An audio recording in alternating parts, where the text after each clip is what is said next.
You can hear me, but you can't move. Don't open your eyes. It's standing at the foot of the As bed. the sun goes down Stay still. and the shadows fall. He told me what happens when you don't wake up. I didn't experience it myself. I need to be clear about that from the start. This isn't my story. It belongs to a man I worked with briefly in 2019. I won't use his real name, partly out of respect, and partly because I don't think it matters anymore. What matters is what he told me, and the fact that he never finished telling it to anyone else. I'll call him Mark. Mark was the kind of person you don't notice straight away. Mid-30s, quiet, polite, always on time. He worked nights, same as me, which is probably why we ended up talking in the first place. There's something about night shifts that strips away small talk. You either talk properly or not at all. For the first few weeks, we barely spoke beyond basics. Work stuff, weather, complaints about the hours. Then one night, around 3 a.m., we were sitting in the break room when Mark said something that didn't fit the conversation at all. I don't sleep on my back anymore. He said it casually, like he was talking about food preferences or a bad mattress. I asked why. He didn't answer straight away. He stared at the vending machine across the room, the hum of it filling the silence, and finally said, "Because that's when it happens." I laughed at first, not because it was funny, just because that's what people do when something uncomfortable is dropped into a normal conversation. I assumed he was joking. Mark didn't smile. "That's not a joke," he said. That was the first time I noticed how tired he looked. Not normal tired, not night shift tired. Something deeper, like someone who never fully rested even when they slept. I asked him what he meant. He hesitated, then said, "Do you know what sleep paralysis is?" I did, vaguely. Most people do. You hear about it online. People see shadow figures, feel pressure on their chest, can't move, can't scream. Brain wakes up before the body, I told him that. Mark nodded. "That's what they call it," he said. "But that's not what it feels like when it keeps happening." He didn't go into detail that night. Something came over him, in a kind of internal check, and he stood up, threw his empty cup away, and said he needed to get back to work. Conversation over. But after that, things changed. Mark started talking more, not all at once, in pieces, always at night, always when it was quiet, and always with the same rule. He never talked about it during the day. A week later, he told me the first part. It started, according to him, after a breakup. Nothing dramatic, no shouting, no cheating, just two people drifting apart. Mark moved out of their shared flat and into a small one-bedroom place on the edge of town. New environment, new routine. He said the first episode happened within days of moving in. "I woke up and couldn't move," he told me. That part was textbook. He didn't panic at first. He knew what sleep paralysis was. He told himself to breathe, told himself it would pass. Then he realized he wasn't alone. Mark described it very carefully, like he was choosing words that couldn't be misinterpreted. He said there was someone standing in the doorway of his bedroom. Not a shape, not a shadow, a person. Average height. Still, facing him. I couldn't see their face, he said, not because it was dark, because my brain wouldn't let me focus on it. That stuck with me. Not couldn't see it. Wasn't allowed to. He said the figure didn't move at first, didn't speak, just stood there while Mark lay frozen, heart pounding, eyes wide open, fully aware of his surroundings. The room was exactly as it should be, same furniture, same light from the street outside. No dream distortion, no blur. That's what scared him the most. Eventually, the paralysis broke. He gasped, rolled onto his side, and the figure was gone. Mark sat up for hours afterward, lights on, convincing himself it was stress, lack of sleep, new environment. The next night, he slept again, on his back. The second episode came 3 nights later. This time, the figure wasn't in the doorway. It was closer, at the foot of the bed. When Mark told me this part, his hands were shaking slightly. He wrapped them around his coffee cup like he needed the heat. I could feel it looking at me, he said, not watching, evaluating. Again, no movement, no sound, just presence, but there was something new this time, pressure. Not on his chest that came later, but on the mattress, as if weight had been added, slowly, like someone leaning down. The paralysis ended violently. Mark said he woke up screaming. Neighbors knocked on his door, asked if everything was all right. He lied. And that's when he started researching. Forums, medical articles, case studies. Everything pointed to the same explanation. Sleep paralysis with hypnagogic hallucinations. Common, harmless, stress-related. He wanted to believe that. So he made adjustments. No sleeping on his back, no caffeine late at night, lights on, TV playing quietly. And for a while, it worked. Then the episodes started happening even when he wasn't on his back. Mark didn't tell anyone else, not friends, not family, not doctors. He said there was something about the experiences that made talking about them feel dangerous, like describing it out loud made it stronger. I know how that sounds, he said, but that's the truth. The figure began appearing more often, sometimes standing, sometimes sitting, once kneeling beside the bed. And then, one night it spoke. Mark didn't tell me what it said right away. He took a long time before he shared that part. And when he finally did, he said something that made my stomach drop. It didn't speak to me, he said. It spoke like it already knew me. That was where he stopped that night. He stood up, said he needed air, and went outside. He didn't come back to the break room. That was part 1 of his story. He told me the rest over the following weeks. And I wish he hadn't. Because by the time he finished, Mark had already stopped sleeping properly. And whatever was visiting him, it wasn't waiting for him to fall asleep anymore. Mark didn't tell me what the voice said straight away. When he finally did, it wasn't dramatic. There was no pause for effect, no build-up. He just said it quietly, like repeating something he wished he hadn't memorized. It said my name. I asked him how he knew it wasn't just his own voice, his brain filling in gaps the way dreams do. Mark shook his head. No, he said, it wasn't like hearing something. It was like remembering something I'd never heard before. That sentence stayed with me long after. The night the voice first spoke, Mark said the paralysis felt different. He woke the same way he always did. Eyes open, body locked, heart racing. But the room felt closer somehow. Smaller.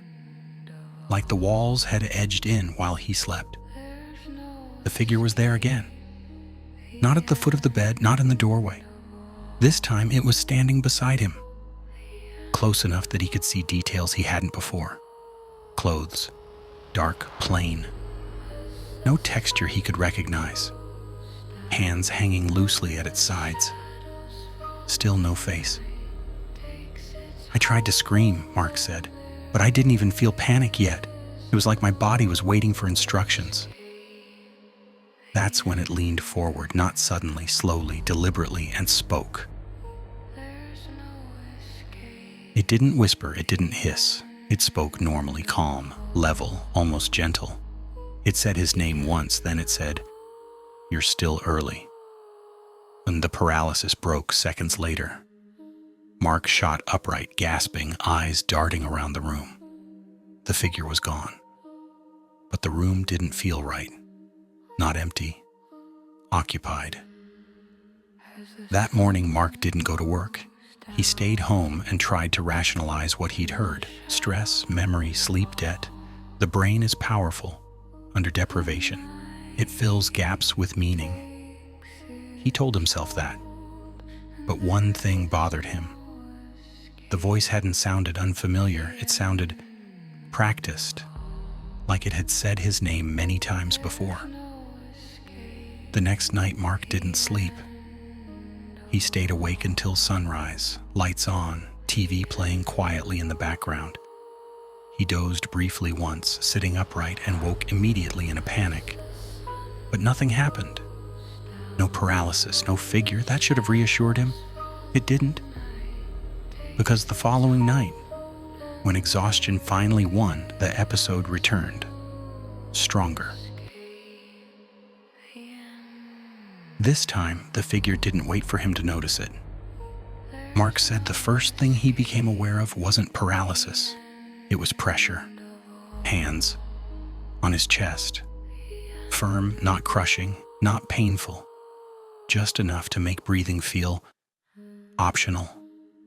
Then the paralysis set in. The figure was straddling him. That's the word he used. Straddling. Weight pressing into the mattress on either side of his hips. Hands flat against his sternum. Close enough now that he could see the outline of where a face should have been. Still nothing there. Just darkness where features should exist. It spoke again. "You wake up too often." Mark said the voice wasn't annoyed. It wasn't threatening. It sounded disappointed, like someone dealing with a malfunction. After that night, the rules started. Mark didn't call them rules. Not at first. He called them patterns. But the more he talked, the clearer it became that something was being established. The figure only appeared between 3:10 and 3:20 a.m. It never touched him unless he tried to move. It never spoke unless he looked directly at where its face should be. And it never stayed once he fully woke. Except once. And then, that night came a week later. Mark said he woke the same way, again, paralysis, pressure, presence. But something was different. The room was darker than it should have been, not pitch black, just dimmed, like the lights of the world outside had been turned down. The figure was there, standing beside the bed again. It didn't speak at first. It just watched. Then slowly it raised one hand and pointed at the wall. The one Mark slept against. The same wall I'd pressed my ear to when I imagined this happening. Mark followed its gesture with his eyes. That's when he noticed the marks. Faint at first, easy to miss. Lines in the paint, scratches, running vertically, like fingers dragged slowly downward, from ceiling height to the skirting board. "It showed me," Mark said, like it wanted credit. The voice came again. "You're not the first." The paralysis ended abruptly. Mark sat up, chest heaving, eyes locked on the wall. The scratches were gone. Paint smooth, untouched. But Mark said he could still feel where they'd been, like when you stare at something bright for too long and it leaves an after image. That was the night Mark tried to record it. He set his phone up on a chair facing the bed, camera on, audio recording. Screen brightness turned all the way down. He didn't expect anything to show. He just needed proof that something was happening. That night, the episode came early, 3:11 a.m. The figure appeared immediately. It looked directly at the phone, and for the first time, it reacted to something in the room. It tilted its head, Mark said, like it was curious. Then it did something it had never done before. It moved away from him and walked toward the camera. Well, Mark woke screaming, not paralyzed, fully awake. He grabbed the phone and shut the recording off with shaking hands. When he played it back later, the footage was unremarkable. Dark room, static shadows, nothing out of place, except the audio. There were two breathing patterns. One was his, fast, shallow, panicked. The other was slower, measured, and it didn't stop when he woke up. Mark stopped sleeping in his bed after that. He slept on the sofa, then the floor, then not at all. But the episodes continued because, as he told me quietly one night at work, it doesn't need me to be asleep anymore. Mark tried to leave. That was the first real mistake he made. Up until then, everything had been reactive, adjusting his sleep, moving rooms, staying awake, avoiding certain positions. He was responding to something happening to him. Leaving meant acting against it. He packed a bag one afternoon after 3 straight days without proper sleep. Not fleeing, that's not how he described it. Just staying with his sister for a while. Somewhere familiar, somewhere with other people around. He didn't tell anyone why. He didn't even tell me. He just didn't show up for work that night. I found out what happened 2 days later when he came back. Mark looked different. Not injured, not sick, hollowed. Like something had been taken from him, quietly without violence. He sat down in the break room without a word and stared at the floor for a long time before speaking. "It followed me," he said. Mark told me he'd made it to his sister's house just before sunset. Normal evening. Dinner. Conversation. TV on in the background. He stayed awake late, afraid to sleep, but comforted by the presence of other people in the house. At around midnight, his sister went to bed. Mark stayed on the sofa, lights on. He dozed. Just for a second. That was all it needed. The paralysis didn't come. That's what confused him at first. He could move, he could breathe, he could sit up. The figure was standing at the far end of the living room, fully visible, fully present, not tied to sleep anymore. "It didn't feel like an episode," Mark said. "It felt like I'd finally woken up properly." The figure looked the same as always, height, build, empty face. But the room around it felt wrong. Flattened, muted, like sound and depth had been reduced. It took a step forward, then another. Mark stood up. So did it, perfectly mirrored. It spoke. "You don't change rooms," it said. "You don't change houses. You don't change times." Each sentence landed slowly, deliberately. "You wake up where you are." Mark ran. He didn't think. He didn't grab his bag. He just moved. He ran upstairs, burst into the spare room, slammed the door behind him. And then he heard something that finally broke him. Footsteps. Not rushing, not chasing. Walking. Up the stairs. Stopping outside the door. His sister knocked from the other side moments later. She asked if he was all right. Mark didn't answer. He couldn't. Because the thing behind the door was breathing again. Slow, measured, patient. The door never opened. Not by the figure. Not by Mark. In the morning, his sister found him sitting upright against the wall, eyes open, hands locked together so tightly his knuckles had gone white. He'd been awake all night. And the thing was gone. Mark came back to his flat that same day, not because he wanted to, because, as he put it, that's where it waits. After that, things deteriorated quickly. The figure stopped appearing only at night. Mark began seeing it in reflections, in dark windows, in the turned-off screen of his phone, never directly, never long enough to point out, always enough to confirm it was still there. The worst part? It started speaking even when he was fully awake, not audibly, internally, short phrases, observations, corrections. You're slowing down. You missed it. Too early. Too late. Mark began losing time. Minutes at first, then longer stretches. He'd come to sitting on the edge of his bed with no memory of how he'd got there. Standing in the bathroom with the tap running. Lying on the floor. Staring at the ceiling. Always around the same time. Always after 3 a.m. One night, Mark didn't show up for work again.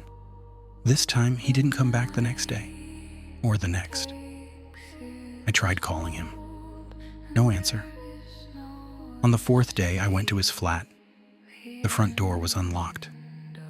That was the first thing that told me something was wrong. Mark was careful. Paranoid by then. He checked locks repeatedly. He'd mentioned it more than once. Inside the flat was quiet. Too quiet. No TV hum, no fridge buzz, no background noise at all.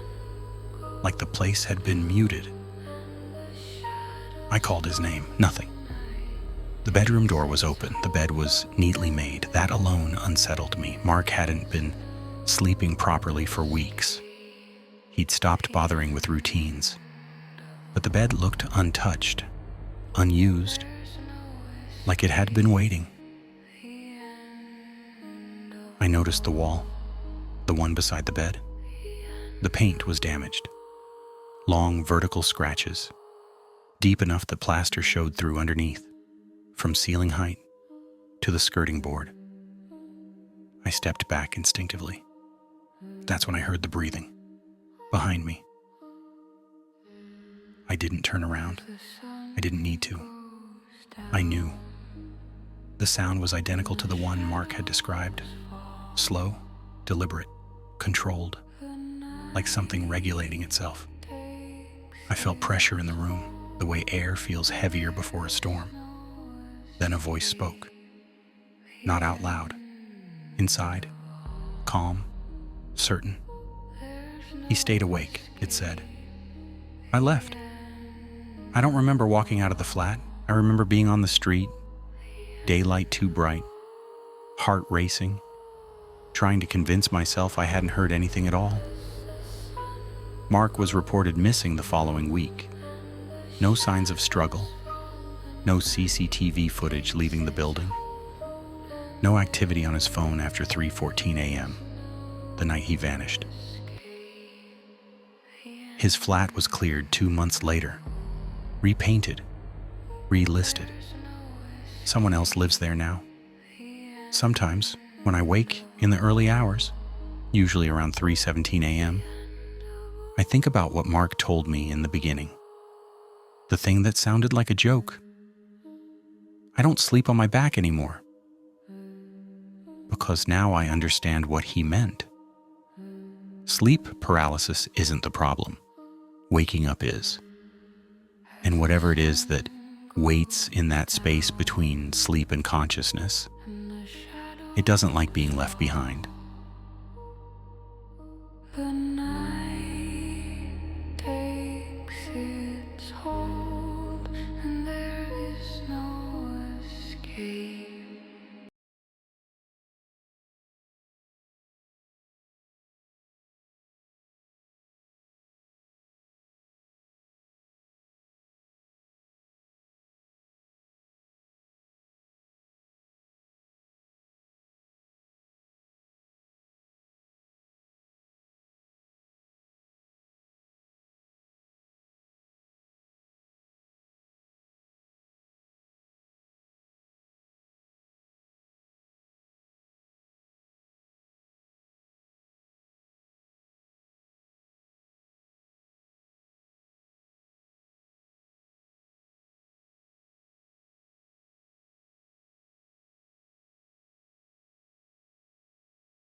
As